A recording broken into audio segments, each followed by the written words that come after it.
Welcome to CSIS Online.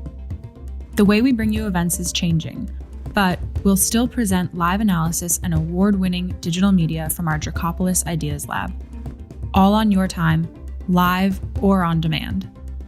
This is CSIS Online. Hi everyone, my name is Morgan, and I am here with some really cool scientists and engineers to talk about what it's like to work in the space industry. So I'm going to start off by turning it over to my friends, Claire, Ellen, and Mandy, to introduce themselves and tell us about all of the cool space stuff they do. So we'll start with you, Claire. Thank you. Hi, my name's Claire Leon, and I started my career at Hughes Aircraft after getting a degree in mechanical engineering. But let me tell you, when I got a degree in mechanical engineering, I really had no idea what an engineer did.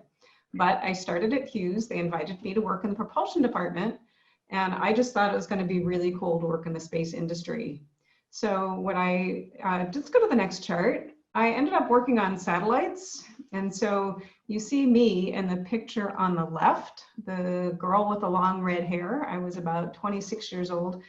Behind the group of people is a UHF satellite. So it's a communication satellite for the Navy.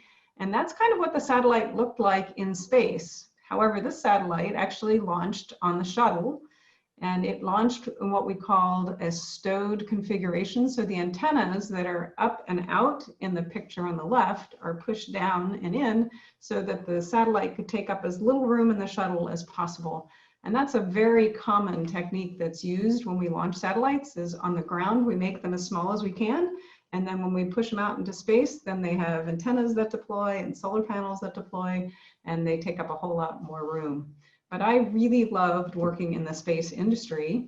Then one of my next programs that I worked, if you go to the next chart, was PanAmSat, where instead of being a test engineer on the floor actually testing satellites, I became the systems engineering manager for the satellites. So you see on the left, you see us in the high bay, which is where we built satellites, and I was with the customer and my boss and one of the other engineers on the program, and you see the satellites rolled over. So one of the things you find is that satellites are kind of, they actually have been getting bigger and bigger, and you need a lot of special equipment to build them in the factory.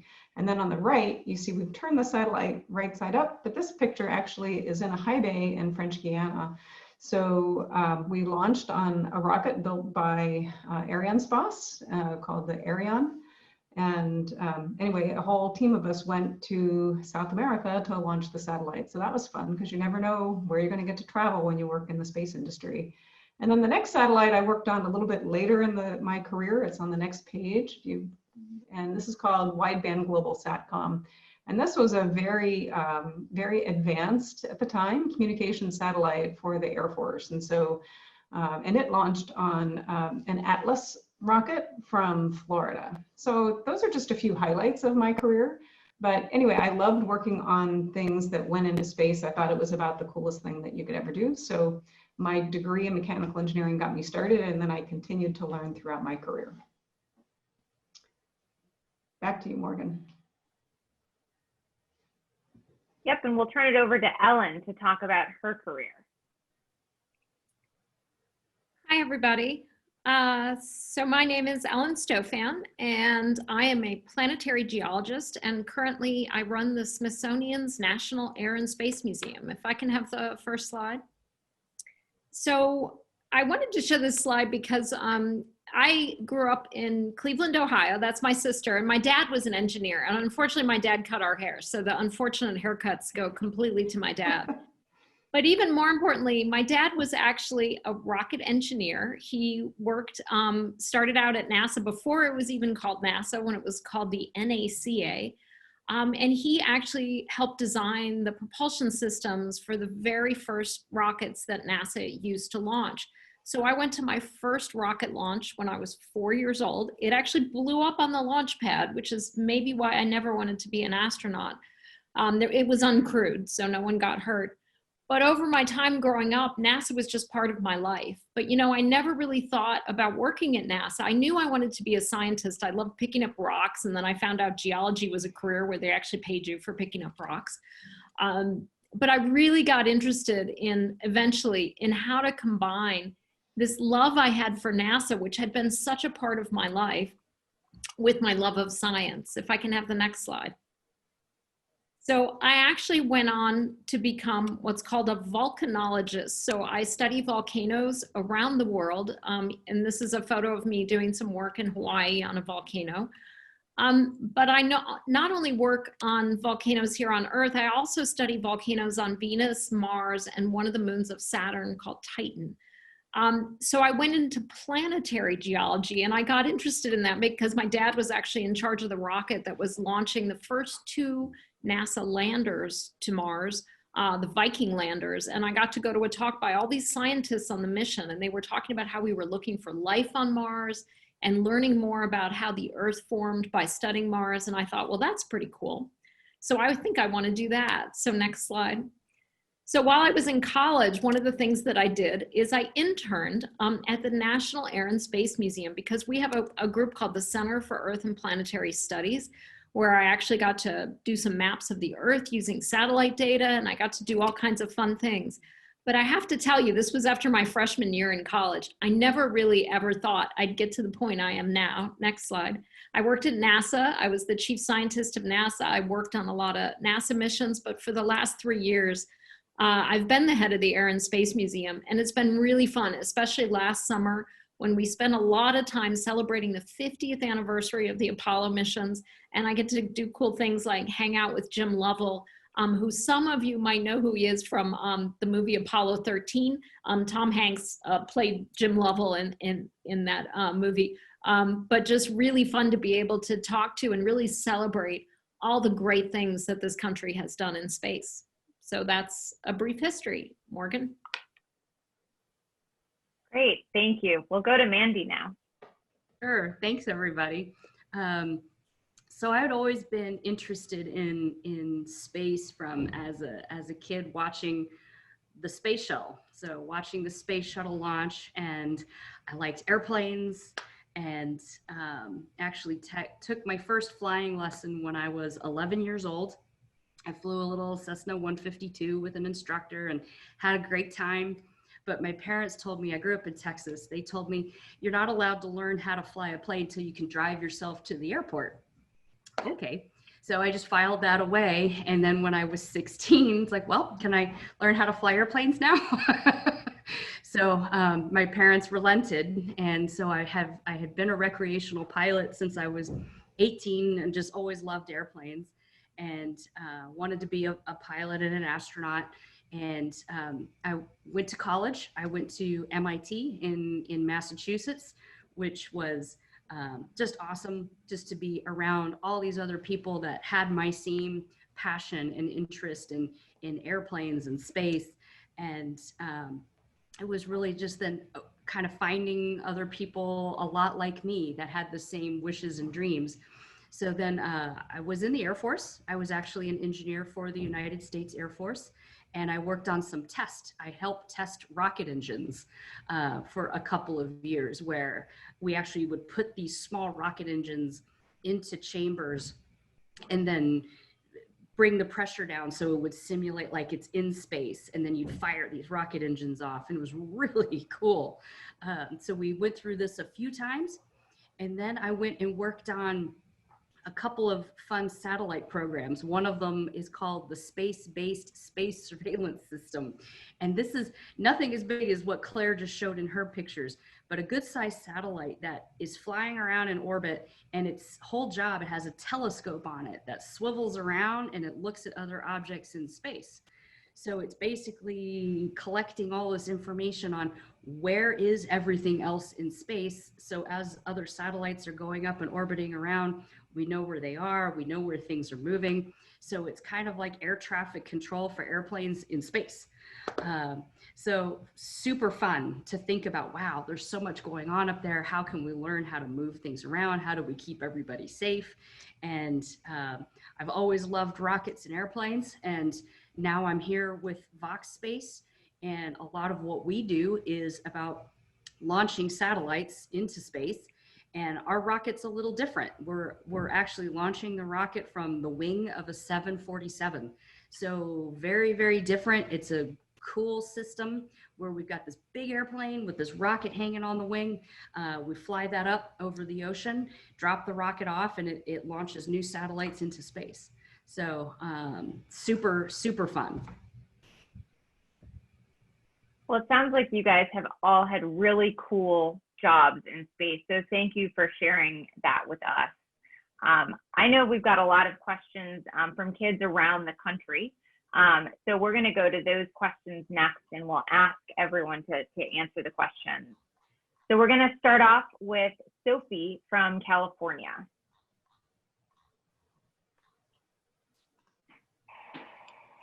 Hi, I'm Sophie Dumbit from Culver City High School in California, and I'd like to thank the Center for Strategic and International Studies for this opportunity. So regarding the space environment and missions to the moon and Mars that we're hearing so much about today, my question is, why don't satellites and electronics freeze in space? Are there many different ways for keeping them from freezing? Is overheating ever an issue? How are we solving this problem today? And is anybody working on new ways to solve it? Thank you.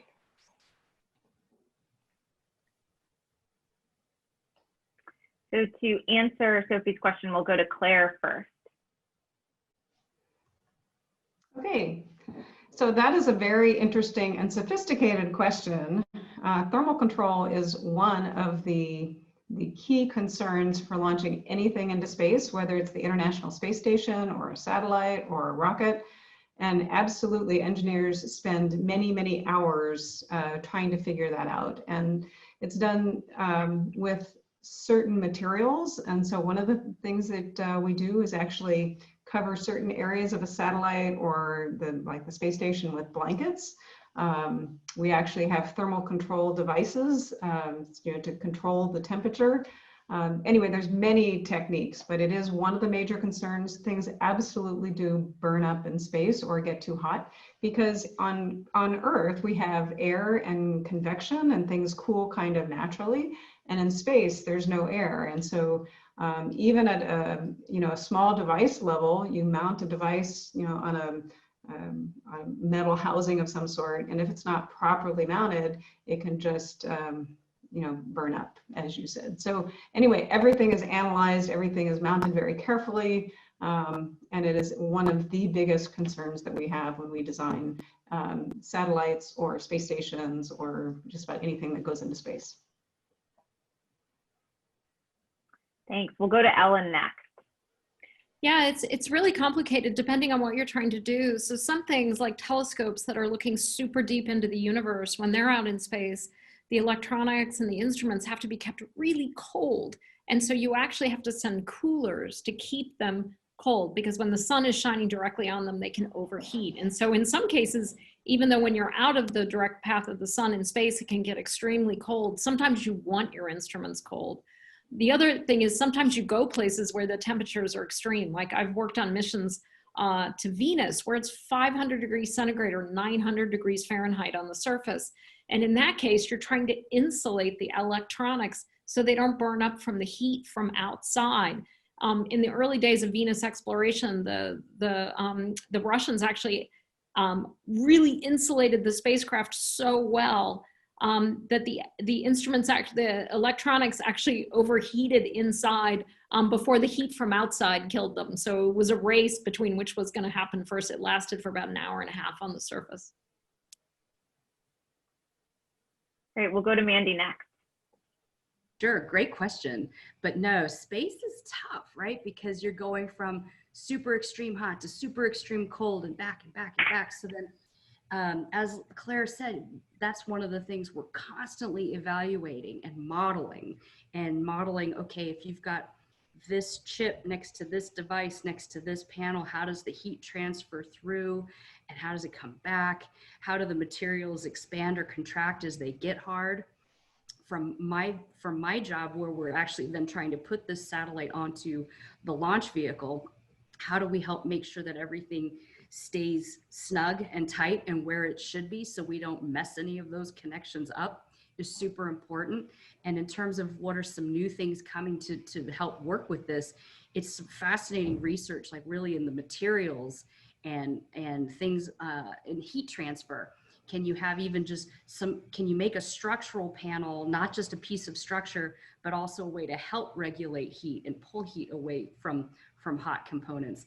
And it's even down to the molecular level, some of these levels of analysis. And it is something that through the life of a space program, we're making these really cool models and looking at this and trying to understand this over and over and over again as we learn what this thing is going to do, much less live in space or on Venus, as Ellen said. So great question, really cool technologies to help monitor and solve it. And I think even cooler technologies to help model it. All right, now we have a question from Malis in Kentucky. Hi, I'm Ellis from Kentucky, and my question to the panel is, what is the most interesting thing about space to you? We'll start with Ellen. Well, as a scientist, the really fascinating thing about space right now is this search for life beyond Earth. You know, we're now discovering thousands of planets around other stars. We're looking for Earth 2.0. Can we find a potentially habitable or even inhabited planet beyond Earth? And we're really targeting a few worlds in our own solar system: Mars, Europa, which is one of the moons of Saturn, Enceladus and Titan, which are moons of, they're moons of Saturn. Europa's at Jupiter. Really trying to figure out, could life have evolved somewhere else beyond Earth? How different is it that life that evolved here on Earth? And the exciting thing is we're going to be answering these questions in the next 10 to 20 years, especially in our own solar system, and getting really good data on planets around other stars. So it's sort of this really exciting point of answering a question that humans have wondered about, I think, ever since we could look up into the night sky and wonder, are we alone? We'll go to Mandy next. I think, to me, the most interesting thing about space is two things. First, it's cooperation. People cooperate in space in ways that you very rarely see on Earth. Like one really cool example is the space station. So we've got the International Space Station up there now, where I think there's 20 countries that have different elements involved with the space station, and they helped build it together, and we maintain it together, and we fly astronauts up there from different countries and from different nations. And it's a way to really enable that we are all on Earth as a team here together, and to be able to say, okay, teamwork isn't just because I'm here working with you, but it really is to say, hey, space impacts all of us, and we can work together to go explore it. Great, we'll go to Claire next. Yeah, so building on what Mandy was talking about of cooperation, even just design something to go into space, there has to be a lot of cooperation. And so to me, one of the fascinating things as somebody who does help design and build satellites is there's structure, there's harness, there's thermal, there's communications, there's electromagnetic interference, there's, there's, I don't know, 15 different disciplines, and everything has to work. Everything has to be analyzed. And I think that makes it kind of fascinating. And so it's, but it's, again, that's that cooperation, but it's also technology and really understanding how the world works, and then doing the analysis and developing that deep understanding. So it's not like you just design something and launch it into space. You can, probably isn't going to work very long, but when you do a robust job and you get all these different disciplines working together, and you prove the design and you test it and you operate it like it's going to operate in space, then when you launch it, you can have confidence it's actually going to work. But it is that huge team effort to make it happen. And to me, that was kind of what made it fun. Great, we're going to take a question now from John, who is from Virginia.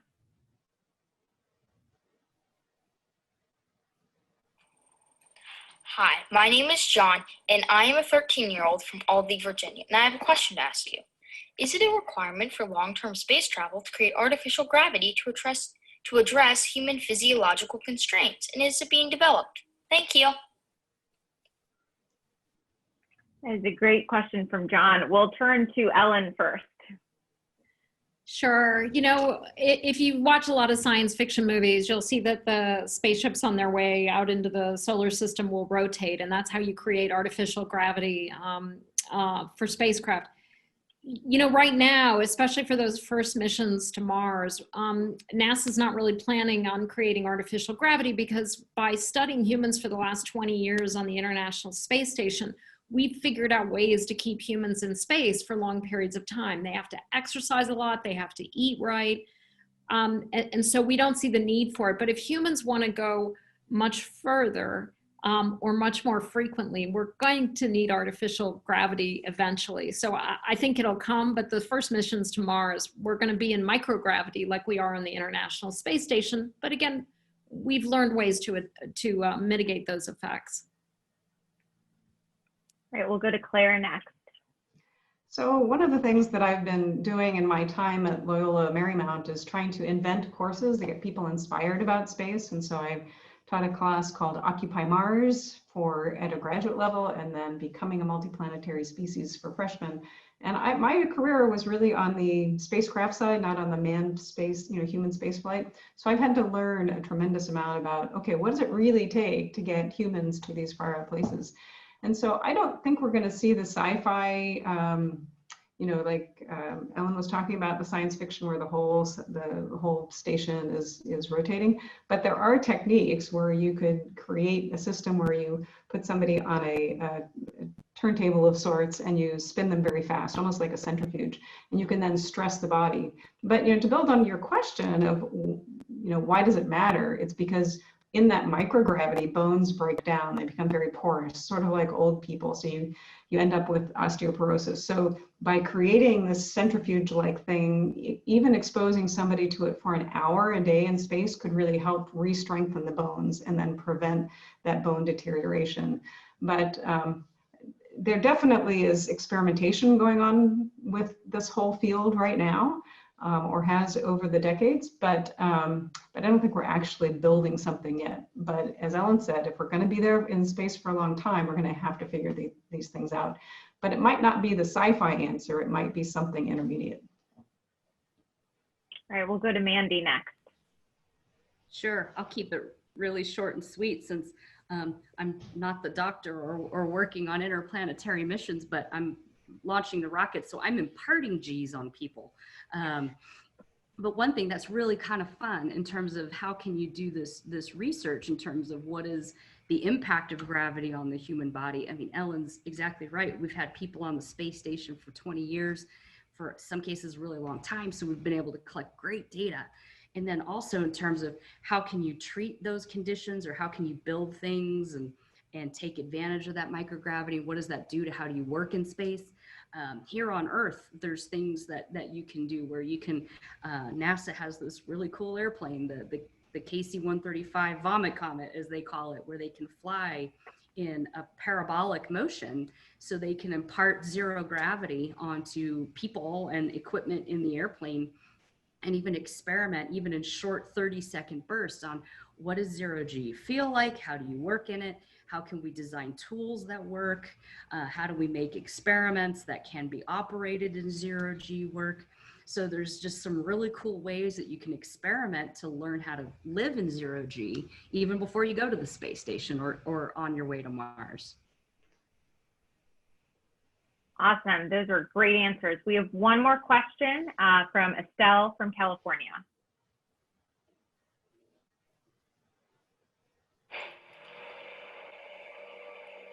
Grandma, how can I be an astronaut to go up into outer space? We'll send that to Claire first. Thanks. Well, Estelle, to be an astronaut, you have to learn a lot about space. And so reading books about the planets and space technology is good, learning about science, but mostly just being interested and learning every day will pave the way to you becoming an astronaut.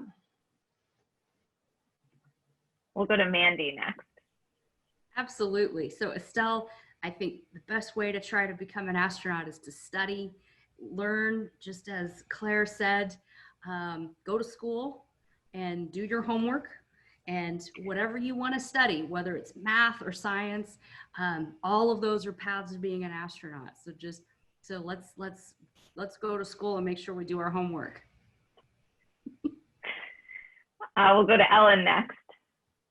Estelle, your grandma got it just right. You know, you just have to really study and understand lots of things about the world around us, about space. And I think if you look at astronauts today, they come from all kinds of different backgrounds. Some of them have been in the military, some of them have been doctors, some of them are scientists. So it really matters the most that you love what you do and you are in some field that is related to space in some way, but you're going to find that passion. All right, everybody. So we have gotten some great answers to really interesting questions about space today. But that last question, I think, teed it up. I think everyone needs to go back and study now. So thanks for tuning in. And we hope you you keep your interest up in space and consider studying science, engineering, math, or any of those other fields that are related to space.